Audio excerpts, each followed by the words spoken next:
Assalamualaikum warahmatullahi wabarakatuh. Bismillah, alhamdulillah, ashhadu an la ilaha illallah wahdahu la syarikalah, wa asyhadu anna Muhammadan abduhu wa rasuluh la nabiyya ba'dah.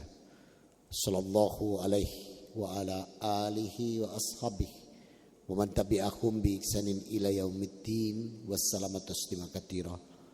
Ya ayyuhalladzina amanu ittaqullaha haqqa tuqatih wa la tamutunna illa wa antum muslimun. Ya ayyuhalladzina amanu ittaqullaha wa qulu qawlan sadida yuslih lakum a'malakum wa yaghfir lakum dzunubakum wa may yuti'illah wa rasulahu faqad faza nadima. Amma ba'd. Yang saya hormati, yang dirahmati Allah, jamaah salat duhur Masjid Baitul Hakam, kulu rahimakumullah. Alhamdulillah, bersyukur kita pada Allah Rabbuna wa ta'ala atas nikmat yang dicurahkan untuk kita. Nikmat iman, nikmat Islam, nikmat kesehatan, nikmat umur, nikmat rizki, nikmat pekerjaan, nikmat keluarga, nikmat waktu, nikmat ilmu. Banyak tidak mampu kita menghitung. Wa in ta'ada nikmatullah tusiha. Dan apabila kalian tidak menghitung nikmat Allah, enggak akan kalian sanggup. Surat 16 An-Nahl ayat 18. Maka bersyukur saja. Dengan bersyukur insya Allah nikmat ini ditambah. Wa ita'adana rabbukum la in syakartum la azidanakum. Sebagaimana Allah memaklumatkan dalam surat Ibrahim di ayat yang ke-7. Barang siapa mensyukuri nikmatku, aku akan tambahkan nikmat-nikmat ini bagimu. Semoga yang hadir siang hari ini beserta keluarganya di hadapan Allah digolongkan hamba-hamba yang abad dan sakura. Amin. Salam dan salawat tercurahkan pada junjungan kita Nabi Muhammad SAW. Semoga kita pun bisa optimal meneladani beliau dalam dinamika kehidupan ini, dalam hal ibadah, dalam bermuamalah, dalam bersyariah, dalam berukwah, dan dalam berakhlakul karimah. Agar kita mencapai derajat hamba yang muttaqin, husnul khotimah, dan ahlul jannah. Amin. Bulan ini ada di bulan Rabiul Awal, insyaallah tanggal 3. Nanti ada peringatan Maulid Nabi. Saya tidak memasalahkan tentang peringatan Maulid Nabinya, tapi justru kita coba mengenal Rasulullah lebih jauh. Kenapa Rasulullah Muhammad SAW ini harus kita ikuti, harus kita teladani? Kenapa? Padahal banyak Rasul yang lain. Ada Rasul Isa sebelumnya, ada Rasul Musa sebelumnya. Kenapa harus Rasulullah? Dalam surat Al-Ahzab surat ke-33 ayat 21, Rabbuna wa ta'ala berfirman, laqad kana lakum fi rasulillahi uswatun hasanah liman kana yarjullaha wal yawmal akhirah wa dzakarallahi katsira. Yang artinya sungguh pada diri Rasulullah Muhammad sallallahu alaihi wasallam ada teladan yang baik. Liman kana yarjullaha wal yawmal akhirah, bagi mereka yang mengharapkan rahmat Allah dan yang mengimani akhirat. Coba kita tanya diri kita, adakah di antara kita yang tidak mengimani Allah? Insya Allah yang hadir semua mengimani Allah. Adakah di antara kita yang tidak mengimani akhirat? Insya Allah semua mengimani akhirat. Maka ketika Allah mengatakan liman kana yarjullaha wal yawmal akhirah, maka siapa yang mengharapkan rahmat Allah dan siapa yang mengimani hari akhir, maka hendaklah mencontoh Rasul. Ternyata ada perintah dari Allah. Yang kedua, ada jaminan dari Allah Rabbuna wa ta'ala manakala kita nanti mencontoh Rasulullah. Ittiba dalam bahasa Quran itu ada dua nikmat yang dijanjikan Allah. Yang pertama, dirahmati Allah, dicintai Allah. Yang kedua, dosa dan kesalahan diampuni. Dan ini Allah letakkan di Ali Imran ayat 31. Qul in kuntum tuhibbunallaha fattabi'uni yuhibbukumullah wa yaghfir lakum dunubakum wallahu ghafurur rahim. Katakan Muhammad, apabila mereka benar-benar mencintai aku Allah Rabbnya, ya, ingin masuk surganya Allah, ingin bertemu dengan Allah, sampaikan Muhammad, fattabi'uni. Rasul suruh mengatakan, ikuti aku. Maka siapa yang mengikuti Rasulullah, mencontoh Rasulullah dalam dinamika kehidupan ini, Allah janjikan yuhibbukumullah. Maka Allah akan merahmati dia, mencintai dia. Wa yaghfir lakum dunubakum, dan mengampuni dosa dan kesalahannya. Oh, sudah ketemu dua kita. Al-Ahzab 21, Al-Imran 31. Kenapa harus beliau? Nah, Rasulullah Muhammad SAW jauh sebelum lahir di muka bumi, Allah sudah menyampaikan tentang beliau di masa Nabi Musa. Coba buka kitab Ulangan pasal 18 ayat 18. Tidak pernah punya jenengan, tidak pernah kafir. Ya. Saya pernah megang kitab itu dan selesai mempelajarinya. Coba di Google ketik Ulangan 18. Jadi Ulangan pasal 18 ayat 18. Nih firman Allah. Wahai Musa, seorang nabi akan aku bangkitkan di tengah-tengah kalian dari saudaramu sendiri. Sepertimu Musa ini, aku akan meletakkan firmanku di mulutnya. Dan dia akan mengatakan semua yang aku perintahkan kepadanya. Ini belum lahir Rasulullah. Allah sudah menyampaikan ini kepada Nabi Musa. Bahwa nanti Nabi penutup itu tidak lagi diambil dari Bani Israel, dari anak Yakub putranya Ishak, putra Nabi Ibrahim, tapi diambil dari Bani Ismail. Nabi Isa, Nabi Musa, Nabi Daud, Sulaiman, itu semua garis Ishak, garisnya Yakub anak Ishak, anak Nabi Ibrahim. Rasulullah Muhammad SAW ditarik ke atas ketemu Nabi Ismail alaihissalam. Ini maknanya saudaramu sendiri. Cuman kalau di Taurat dikatakan Abram, kalau Injil Abraham, kalau Quran Ibrahim. Nah, kalau orang Betawi bilang Boim, sama itu maknanya. Nah, maka disinilah makna saudaramu sendiri. Kemudian Allah katakan sama sepertimu. Apa makna kata sama sepertimu? Makna sama sepertimu itu sama-sama ditemui Allah. Karena di dalam Al-Quran, Nabi yang ditemui Allah hanya 2 orang. Jadi Nabi yang ditemui Allah itu cuma 2. Yang pertama Nabi Musa. Itu ditemui di mana? Di Gunung Bromo. Halo? Oh, Gunung Sinai. Tak pikir sampai pindah Nusantara, Gunung Bromo ini. Di Gunung Sinai. Ya. Maka sampai-sampai memaksa untuk melihat Allah saja terhempas beliau. Nabi Musa alaihissalam. Nah, kalau Rasulullah Muhammad SAW ditemui Allah di mana? Sidratul Muntaha. Mari kita buktikan di surat 53 An-Najm mulai ayat 13 sampai 18. Walaqad ra'ahu nazlatan ukhra. 14-nya inda Sidratul Muntaha. 15 indaha jannatul ma'wa. 16-nya Iyaksha sidrata ma yaksha. 17-nya mazagal basaru wa matagha. 18-nya laqad ra'a min ayati rabbihil kubra, yang artinya dan sungguh Muhammad telah melihat Jibril dalam rupa yang asli pada waktu yang lain, yaitu saat di Sidratul Muntaha. Nah, berarti Rasul benar-benar ada di Sidratul Muntaha. Ayat 15-nya di dekatnya ada surga tempat tinggal. 16-nya Rasulullah Muhammad melihat Jibril ketika diliputi oleh sesuatu yang meliputinya. Ini hijar. Ini di balik itu cahaya yang luar biasa Allah di sana. Jadi Rasul tidak bisa melihat. Sama juga Nabi Musa nggak bisa melihat. Tapi ditemui. Ini maknanya sama seperti Musa. Mazagal basaru wa matagha. Penglihatan Rasul Muhammad tidak ngarang, tidak menyimpang, tidak menambahkan, tidak mengurangi. Laqad ra'a min ayati rabbil kubra. Sungguh Rasul telah melihat sebagian tanda-tanda kebesaran Allah Rabbnya. Maka ini mana? Kemudian Allah katakan lagi, aku akan meletakkan firmanku di mulutnya. Dan dia akan mengatakan semua yang aku perintahkan kepadanya.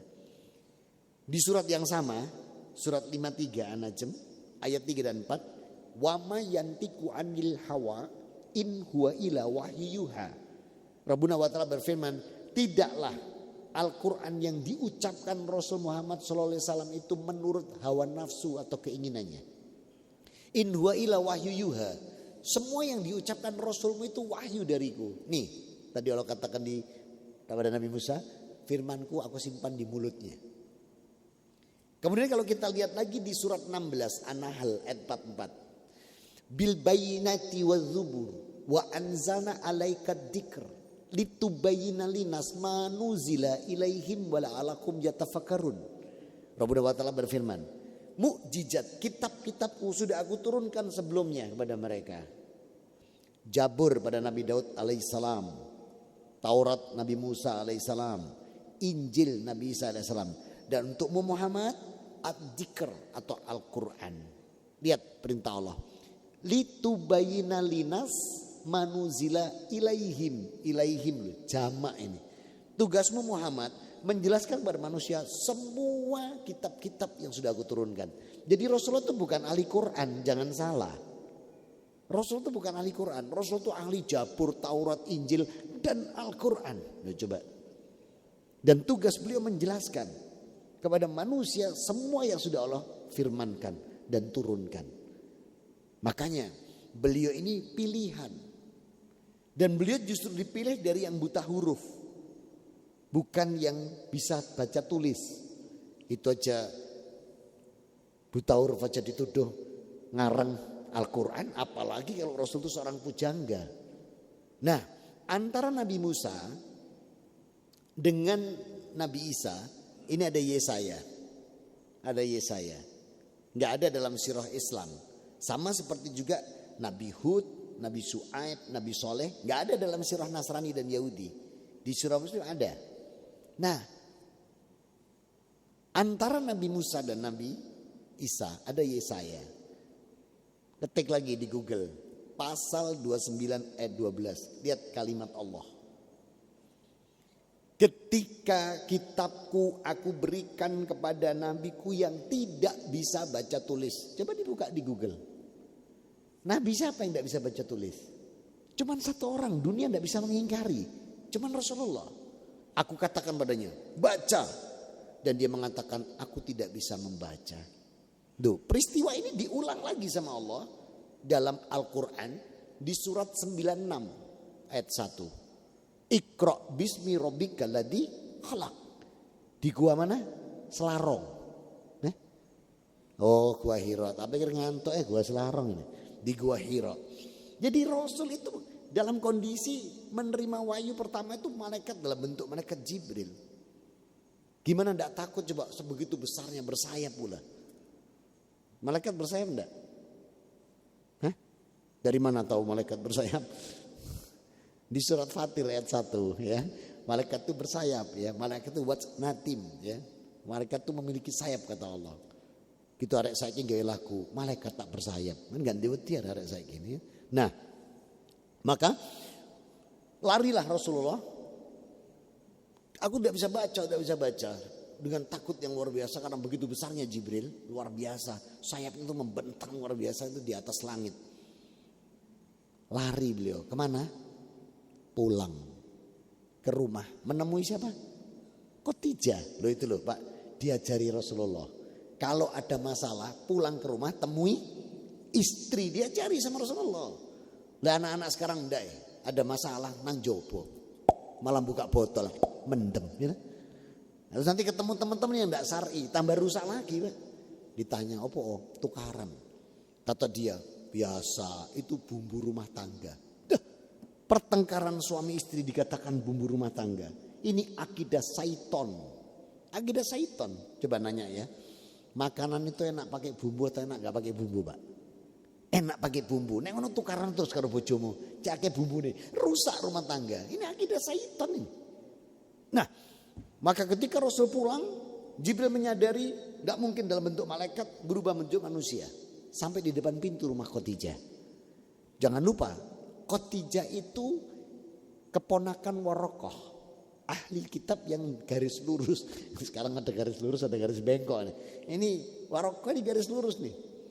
Dan sudah menceritakan kepada Khadijah sebelumnya, kayaknya suamimu ini kayaknya Rasulullah. Nanti kalau terjadi peristiwa bla bla bla bla, tanda begini-begini berarti suamimu memang Rasul. Ternyata apa yang disampaikan tuh sehari itu terjadi.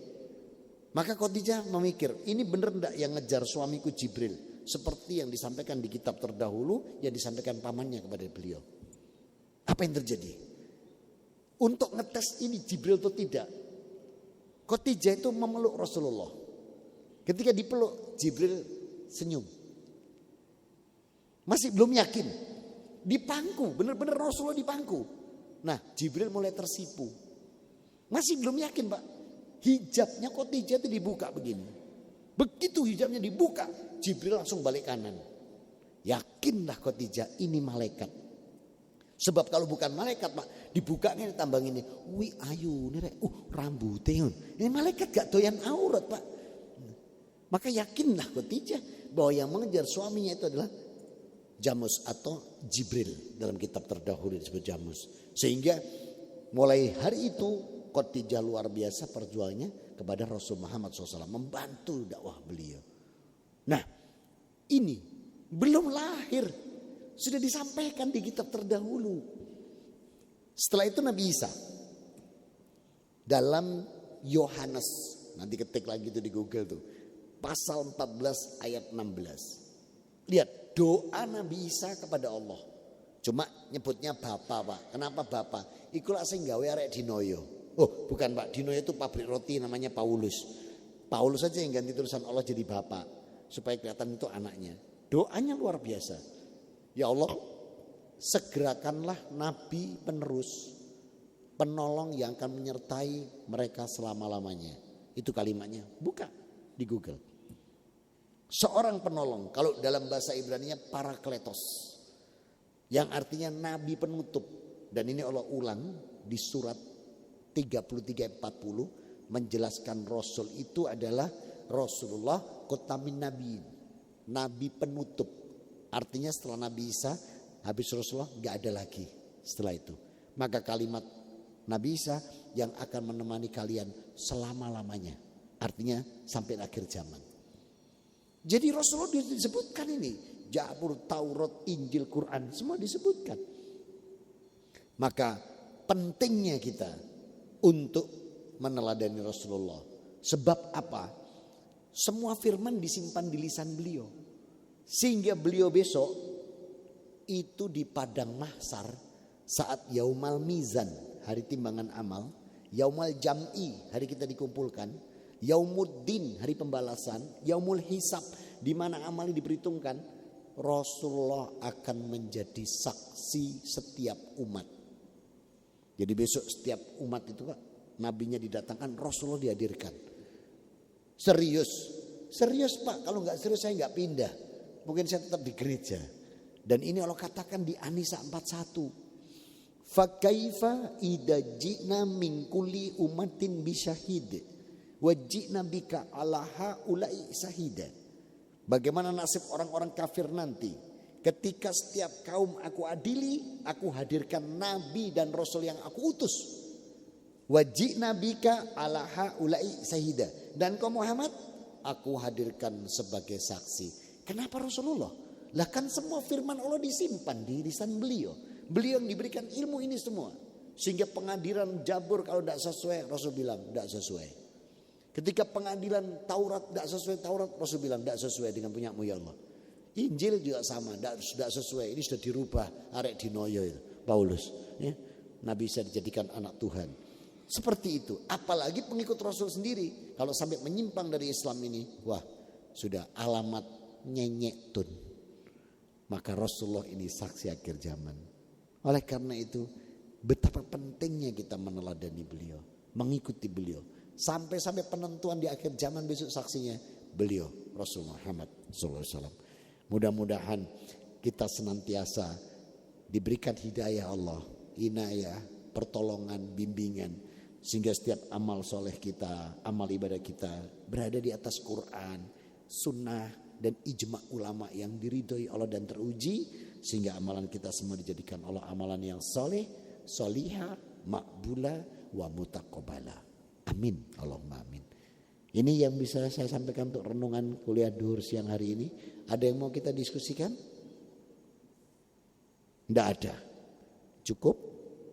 Mari kita tutup dengan doa kafaratul majelis. Subhanakallahumma wa bihamdika asyhadu alla ilaha illa anta astaghfiruka wa atubu ilaik. Alhamdulillahirabbil alamin wa afu minkum. Wassalamualaikum warahmatullahi wabarakatuh.